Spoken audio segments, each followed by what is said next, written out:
हाय दोस्तों, स्वागत है आपका इस YouTube channel PM study centre में। तो आज के इस वीडियो में हम गॉस के नियम का अनुप्रयोग एप्लीकेशन ऑफ गॉस लॉ, जिसमें पहला है हमारा कि अनंत लंबाई के एक समय आवेशित सीधे तार के निकट वैद्युत क्षेत्र की तीव्रता का व्यंजक क्या होगा, इसको आज के इस वीडियो में सिद्ध करेंगे और इसके फार्मूला को भी देखेंगे कि अनंत लंबाई के एक समान आवेशित सीधे तार के निकट वैद्युत क्षेत्र की तीव्रता का मान कितना होता है। तो चलिए आज के इस वीडियो को शुरू करते हैं। और यह क्वेश्चन मोस्ट इंपॉर्टेंट क्वेश्चन है और बोर्ड एग्जाम में 5 अंक में पूछे जाने वाला यह टॉपिक है। गॉस के नियम के अनुप्रयोग से एक यह टॉपिक है और एक यह भी होता है। ये तो सीधा तार है। एक होता है कि अनंत लंबाई के एक समान आवेशी सीधे तार होता है और एक सीधे चादर होता है अनंत लंबाई का, उसके निकट वैद्युत क्षेत्र की तीव्रता क्या होगा, तो उसको हम अगले वीडियो में देखेंगे। लेकिन आज के इस वीडियो में हम अनंत लंबाई के एक समान आवेशी सीधे तार के निकट वैद्युत क्षेत्र की तीव्रता देखेंगे। तो चलिए आज के इस वीडियो को शुरू करते हैं। तो देखिए, यहां पर हम मान लेंगे कि माना हमारा एक समान आवेशी सीधे तार जो कि यल लंबाई का है और लंबाई अनंत लंबाई का है और इसके चारों ओर एक बेलनाकार गॉसियन पृष्ठ की रचना करते हैं। यहां पर लिखे हैं कि माना अनंत लंबाई का एक समान आवेशी सीधे तार का रेखीय आवेश घनत्व लेमडा कूलम है। रेखीय आवेश घनत्व क्या होता है, तो चालक की लंबाई पर उपस्थित आवेश की मात्रा आवेश का रेखीय आवेश घनत्व कहलाता है। तो यहाँ पर मान लेंगे कि माना हमारे जो अनंत लंबाई का रेखीय अनंत लंबाई का सीधे तार है उस पर प्लस क्यू कूलम आवेश एक समान रूप से क्या है, वितरित है, जिसका रेखीय आवेश घनत्व लेमडा कूलम प्रति मीटर है। इस पर प्लस क्यू कूलम आवेश एक समान रूप से क्या है, वितरित है, लेमडा कूलम प्रति मीटर हो एवं तार से आर दूरी पर बिंदु पी पर। यहां पर मान लेंगे कि तार से, ये तार है हमारा अनंत लंबाई का, इससे आर दूरी पर बिंदु पी पर एक बेलनाकार गॉसियन पृष्ठ का क्षेत्रफल अवयव डी है। इसके बिंदु पी पर हम एक चारों ओर बेलनाकार गॉसियन पृष्ठ की रचना किए हैं और इस बिंदु पी पर एक अल्प अल्प क्षेत्रफल अवयव डी ए लेंगे जो कि गॉसियन पृष्ठ का ही एक भाग है। इसका मान लेंगे कि ये हमारा पृष्ठीय क्षेत्रफल है, जिसका जिसका क्षेत्रफल अवयव अवयव डी ए है। क्षेत्रफल अवयव डी ए है, तो मान लेंगे यहाँ पर कि ये हमारा क्षेत्रफल अवयव डी ए है। डी ए ये छोटा सा टुकड़ा लिए हैं जो कि ये एकदम अल्प क्षेत्रफल है, जिसका क्षेत्रफल अवयव डी ए है, जिसे वेक्टर डी ए से प्रदर्शित करते हैं, तथा वैद्युत क्षेत्र की तीव्रता दोनों एक ही दिशा में है। अब यहाँ पर प्लस क्यू कूलम का आवेश वितरित है अनंत लंबाई के सीधे तार पर। तो देखिए, जहां आवेश रहेगा तहां आवेश के कारण वैद्युत क्षेत्र उत्पन्न होगा ही होगा। तो यहाँ पर प्लस क्यू कूलम आवेश वितरित है, तो इस प्लस क्यू कूलम आवेश के कारण बिंदु पी पर वैद्युत क्षेत्र की तीव्रता का एक मान होगा, जो कि मान लेते हैं कि इस वैद्युत क्षेत्र की तीव्रता का मान ई है, वेक्टर ई है, जो कि क्षेत्रफल अवयव डी ए और वैद्युत क्षेत्र की तीव्रता ई दोनों एक ही दिशा में क्या है, संचालित है। और इन दोनों के बीच की दूरी क्या है, तो स्मॉल आर है। तो ये हो गया स्मॉल आर। तो इतना हो जाएगा। अब देखिए, यदि हम इस ऊपर वाला पृष्ठ हमारा वृत्तिकार है और नीचे वाला भी पृष्ठ हमारा वृत्ताकार है, तो यदि हम ऊपर वाले पृष्ठ के लिए लेंगे क्षेत्रफल अवयव, तो ये तो क्षेत्रफल अवयव हमारा डीए होगा जो कि लंबवत होगा ऊपर की ओर। ये हमारा क्षेत्रफल अवयव डीए है, डीए, और वैद्युत क्षेत्र की तीव्रता इधर होगा वेक्टर ए। देखिए ऊपर क्यों होगा, ऊपर इसलिए होगा क्योंकि ये वृत्ताकार क्षेत्रफल ये है जो ऊपर की ओर खुला है, तो क्षेत्रफल अवयव भी ऊपर की ओर होगा। और ये पृष्ठीय क्षेत्रफल है जो यहाँ पर बेलनाकार है, तो यहाँ पर डी ए इस तरफ डिस्ट होगा और वैद्युत क्षेत्र की तीव्रता भी इसी तरफ होगा। यहाँ पर दोनों की दिशा एक होगी, जबकि ये दोनों क्या होंगे, लंबवत होंगे एक दूसरे के। तो चलिए या इसे सिद्ध करते हैं कि अनंत लंबाई के एक समान आवेशी सीधे तार के निकट वैद्युत क्षेत्र की तीव्रता का मान कितना होगा। तो यहाँ पर सबसे पहले हमारा रेखीय आवेश घनत्व लेमडा बराबर हम जानते हैं कि इसके बराबर क्यू अपान यल होता है, जो कि कूलम मीटर होता है, कूलम मीटर होता है। तो इससे हम क्यू का मान निकाल लेंगे, क्योंकि जब हम इस व्यापक सूत्र को प्राप्त करेंगे, व्यंजक को प्राप्त करेंगे, तो हमें आवेश क्यू का चाहिए। तो Q बराबर लेमडा इंटू यल हो जाएगा, क्रॉस मल्टीप्लीकेशन करेंगे तो। अब हम क्या निकालेंगे, क्षेत्रफल अवयव डीए से गुजरने वाला कुल वैद्युत फ्लक्स निकालेंगे।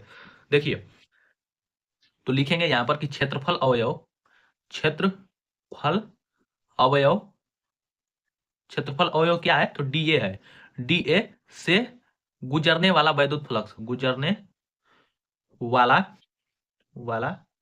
वैद्युत वैद्युत फ्लक्स फ्लक्स क्या होगा?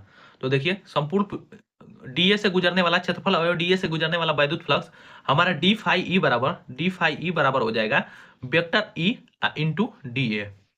देखिए हम सबसे पहले यहाँ पर डीए से गुजरने वाला वैद्युत फ्लक्स क्यों निकाल रहे हैं, समझने की प्रयास कीजिए। यहाँ पर देखिए हमारा यहाँ पर जो गॉसियन पृष्ठ, बेलनाकार गॉसियन पृष्ठ है, उससे वैद्युत फ्लक्स गुजरेगा। हर हर बिंदु से वैद्युत फ्लक्स गुजरेगा। तो वैद्युत फ्लक्स हमारा इस क्षेत्रफल अवयव डी ए से भी गुजरेगा। तो सबसे पहले हम क्षेत्रफल अवयव डी ए से निकाल लेंगे कि कितना वैद्युत फ्लक्स गुजरेगा, उसका मान निकालेंगे। और फिर उसका हम यदि समाकलन कर देंगे तो हमारा संपूर्ण पृष्ठ से गुजरने वाला वैद्युत फ्लक्स निकल जाएगा। और वैद्युत फ्लक्स निकल जाएगा तो उससे हम वैद्युत क्षेत्र की तीव्रता निकाल सकते हैं। तो देखिए सबसे पहले क्षेत्रफल अवयव डीए से गुजरने वाला वैद्युत फ्लक्स निकालेंगे। तो डी फाई ई बराबर ई इंटू डी ए हो जाएगा। इसका हम डॉट डॉट प्रोडक्ट निकालेंगे तो डी फाई ई बराबर हमारा हो जाएगा E E D A cos theta होगा, E D A cos theta, D phi E बराबर। अब देखिए यहां पर हमारा फिगर में क्षेत्रफल अवयव डी ए और ई दोनों एक ही दिशा में है। तो दोनों एक ही दिशा में है अर्थात इन दोनों के जो थीटा मतलब कोण का मान है वह 0 अंश है। तो यहां पर हमारा डी फाई ई बराबर हो जाएगा ई डी ए आकाश 0 अंश, काश 0 अंश होगा क्योंकि दोनों एक ही दिशा में है तो इनके कोणों का मान होगा वह 0 होगा। तो काश 0 अंश का मान कितना होता है? तो काश 0 अंश का मान 1 होता है। तो डी फाई ई बराबर हमारा हो जाएगा ई इंटू डी ए काश 1 अंश का मान, काश 0 अंश का मान 1। तो डी फाई ई बराबर क्या आ गया? तो डी फाई ई बराबर आ गया ई इंटू डी ए। अब संपूर्ण पृष्ठ तो हमारा क्षेत्रफल अवयव डी ए से गुजरने वाला वैद्युत फ्लक्स इतना आ गया। अब संपूर्ण पृष्ठ से गुजरने वाला वैद्युत फ्लक्स निकाल लेंगे।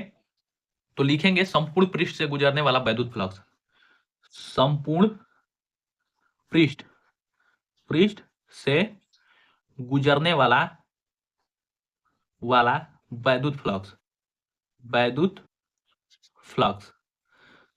संपूर्ण पृष्ठ यहाँ किसे कहा गया है? गॉसियन पृष्ठ, बेलनाकार पृष्ठ को गॉस संपूर्ण पृष्ठ कहा गया है। तो उससे गुजरने वाला कुल वैद्युत फ्लक्स क्या होगा?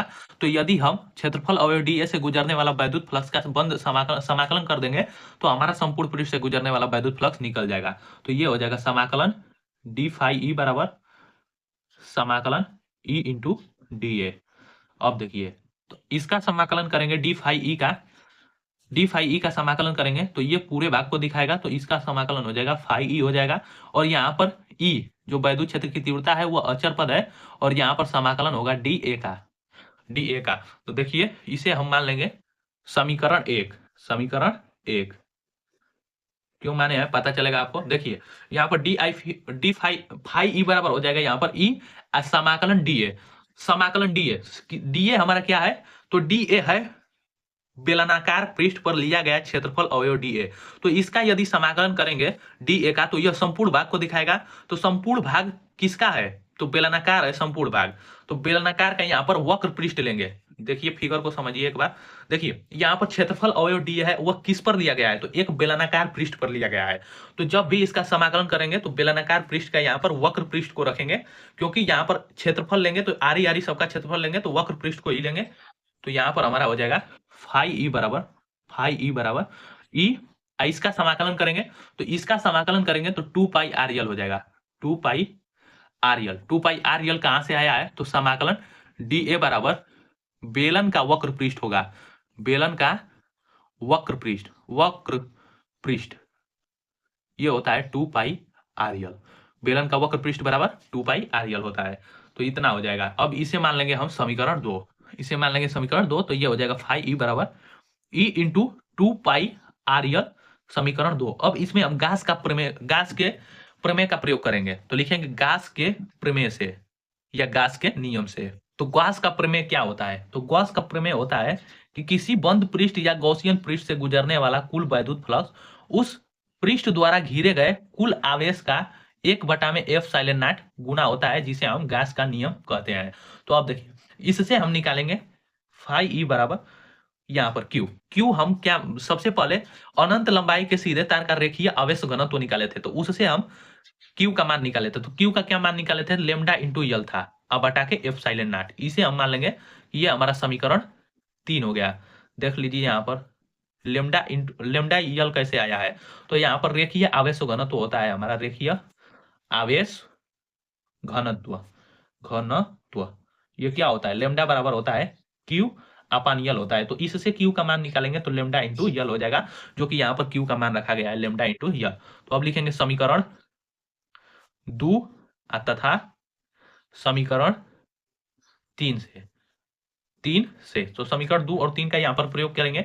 देखिए समीकरण 2 था तो वो अभी फाई ई बराबर आया था, फाई ई बराबर आया था ई इंटू 2 पाई आर यल आया था। और यहाँ पर तीसरा से जो समीकरण है वो फाई ई बराबर लेमडा यल बटा के एफ साइलेंट नॉट आया है। तो ये दोनों आपस में बराबर आएंगे। देखिए यहाँ पर समीकरण जो 2 था वो हमारा था कि फाई ई बराबर था ई इंटू 2 पाई आर यल था। तो ये भी हमारा क्या है, यहाँ पर फाई ई बराबर इतना है और ये भी फाई ई बराबर इतना है, तो ये दोनों भी आपस में बराबर होंगे। तो ये हो जाएगा ई इंटू 2 पाई आर यल बराबर lambda l upon epsilon not. अब इससे हमें क्या निकालना है, तो वैद्युत क्षेत्र की तीव्रता निकालना है, क्योंकि हमारा जो टॉपिक है वो गॉस के अनुप्रयोग पर हमारा पहला टॉपिक है कि अनंत लंबाई के एक समान आवेशी सीधे तार के निकट वैद्युत क्षेत्र की तीव्रता क्या होगा। तो हमें वैद्युत क्षेत्र की तीव्रता निकालना है, तो ई बराबर हमारा हो जाएगा, बाकी को इधर भेज देंगे, तो lambda l upon epsilon naught into 2 pi r l हो जाएगा। क्रॉस मल्टीप्लीकेशन कर देंगे तो अब यल से हमारा एक यल कट गया, यल से यल कट गया, लेकिन काटेंगे हम नहीं, तो डेरिवेशन करते हैं तो हम काटते नहीं है। तो ये हो जाएगा ई बराबर lambda upon 2 pi r into epsilon naught, इतना हो जाएगा। अब 2 से ऊपर भी गुणा करेंगे और 2 से नीचे भी करेंगे, तो लिख सकते हैं यहाँ पर कि 2 से गुणा और भाग करने पर, भाग करने पर 2 से अंश में भी गुणा कर देंगे और 2 से हर में भी गुणा और भाग कर देंगे। तो ये हो जाएगा ई बराबर यहाँ पर 2 लेमडा अपान, ये हो जाएगा 2 दूना के ये कितना हो जाएगा 4 हो जाएगा। तो ये हो जाएगा 4 पाई आर इंटू एप्सिलॉन नॉट। तो अब इसे थोड़ा सजा कर लिख देंगे, तो ई बराबर हम क्या लिख सकते हैं, ई बराबर लिख सकते हैं 1/4 pi epsilon naught into 2 lambda upon r, इसे लिख सकते हैं। और ये होता है न्यूटन प्रति कूलम, जो कि यही होता है हमारा किसी अनंत लंबाई के एक समान आवेशी सीधे तार के निकट वैद्युत क्षेत्र की तीव्रता का मान। तो आज के वीडियो में बस इतना ही, मिलते हैं नेक्स्ट वीडियो में। और यदि यह वीडियो पसंद आए तो इसे ज्यादा से ज्यादा लाइक शेयर और चैनल को सब्सक्राइब करना ना भूलें। और वीडियो को पूरे लास्ट तक देखने के लिए बहुत बहुत धन्यवाद। और यह मानकर चलिए कि यह जो टॉपिक है गॉस के नियम के अनुप्रयोग से, यह मोस्ट इंपॉर्टेंट टॉपिक है। आप अनसॉल्व्ड या मॉडल पेपर में देख सकते हैं कि गॉस के नियम के अनुप्रयोग से हर साल बोर्ड एग्जाम में एक टॉपिक आता है या नहीं आता है। तो आज के वीडियो में बस इतना ही।